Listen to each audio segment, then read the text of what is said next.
ನೋಡಿ, ನಾವು ಈ ಥರ ಬೆಳೆ ಯಾವುದಾದ್ರೂ ಆಗಿರಲಿ, ಹಬ್ಬ ಬೆಳೆಗೆ ಈ ಥರ ಮೇಲೆ ಹಿಂಗೆ ದಾರ ಕಟ್ಬೇಕು. ನಾವು ಕಟ್ಟಲಿಲ್ಲ ಅಂತಂದ್ರೆ ಏನಾಯ್ತದೆ, ಎಲ್ಲ ಬೆಳೆಗಳ ಕೆಳಗಡೆ ಬಿಡುತ್ತೆ. ಪ್ರತಿಯೊಂದು ದಾರನೂ ಈ ಥರ ಕಟ್ ಮಾಡ್ಕೊಂಡು ಕೂತ್ಕೊಳ್ಳೋಕ್ಕಾಗಲ್ಲ.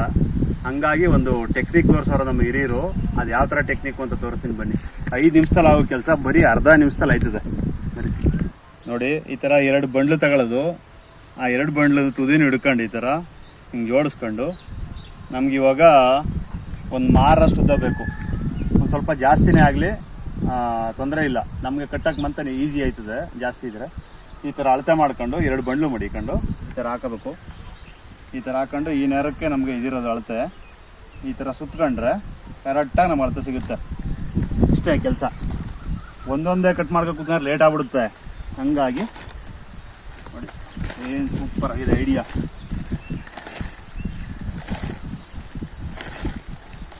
ನಮ್ಮ ಹಳ್ಳಿ ಜನ ಹಿರಿಯರು ಮಾಡ್ತಾರಲ್ಲ ಐಡಿಯಾಗಳು, ಒಂದೊಂದು ಸೂಪರ್ ಐಡಿಯಾ ಮಾತ್ರ. ಎಷ್ಟು ಬೇಗ ಆಯ್ತದೆ ನೋಡಿ ಕೆಲಸ.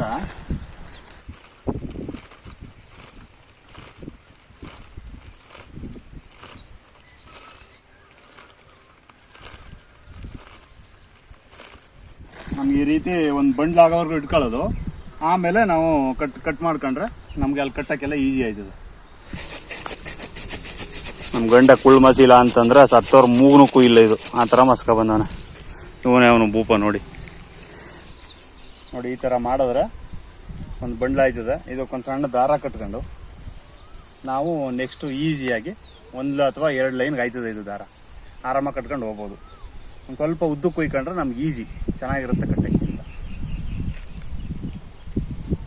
Bundle is ready. Thank you.